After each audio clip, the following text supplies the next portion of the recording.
Hi Coopies, Mike Rinaldi here, host of Cooped Up Cooking for COVID, YouTube's #1 quarantine cooking show. I'd just like to apologize for the tardiness of this week's episode. My family spent an entire tech-free day in commemoration of the fall and resurrection of my sourdough starter. But I promise that this week's episode is going to be one of your favorites. It's a really special one, and I thank you all so much for watching. Easter's just different this year. We have a tradition of hard-boiling and painting eggs, but considering the current COVID rule of just 1 dozen per family, we decided to embrace the strangeness of the current situation, crack open the craft cupboard, and make some new memories. Fake flat eggs, painted however you like. No rules, sky's the limit. You like a little Jackson Pollock? Go for it.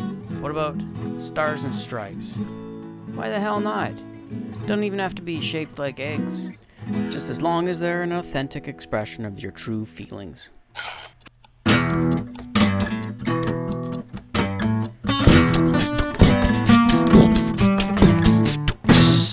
So everybody in their gerbil thinks they know the best recipe for chocolate chip cookies, but they're wrong because this one's the best. Just as long as you follow it exactly. Oven at 375, half a tea of powder or soda, I can't remember, half a tea of salt, half a pound of butter, softened. Only problem here is that my butter is a bit too soft, but people have been saying that to me a few years. Now, while we're mixing that up, we're going to check in with our Victoria correspondent. How's it going there, Charlie? Oh, he's having a snack. When Charlie's ready, he's going to bang through his famous homemade cake recipe, starting with his secret ingredients, and then showing off some of his scissor skills. Back home in Cooped Town, once you're done beating the BS, butter and sugar, mix up all the white stuff, then beat in your fake eggs. One at a time. Who's it going to be? Which was that guy coming in from the back of the pack? So I'm currently in pole position egg-wise, but Charlie's not too far behind. He's really getting cracking now.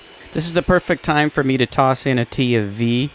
Charlie's checking the box, making sure he's got enough inches because size does matter. 7 if you're relaxed and 9 if you're really engaged in the recipe.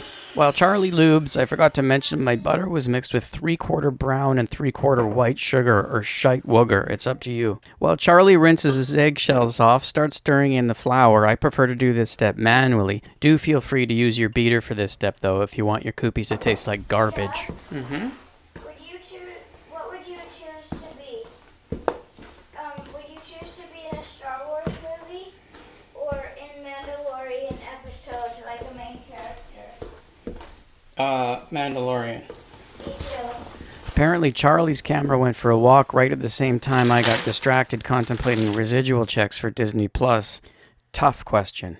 Dump in 2 full cups of the semi-sweets or 1 whole bag, any size, and make sure they're all mixed in. You're looking for maximum melters per mouthful. I don't know where Charlie's at. But he's still beating his batter. That's definitely going to set him back. He's going to have to really punch it in the last lap. Okay, balls to the walls here. Spoon them out, size of small plums, rows of 3. Get them in the oven, middle rack, 10 minutes.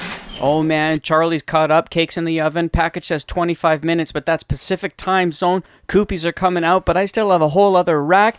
Holy smokes, Charlie takes the cake out of the oven, fully iced and flaming. Congratulations, buddy. And happy birthday, Lisa. You win this round. It's a really important thing to remember here to let the cookies rest on the tray for 2 minutes before transferring to the wire rack, because then when you finally get to sample those shortly after, I mean, like I said, my butter was too soft so the edges flattened out a bit too much, but still, soft, chewy, with just the right amount of crunch on the crust. Just look at my little digits glistening with the grease. While we listen to my chewing, I just want to take this op to return shout-outs to my fellow YouTuber, Canadian Kid Mo, and his daily COVID briefings. Daily. I can't even imagine weeklies. Thanks for the shout-out, Mo.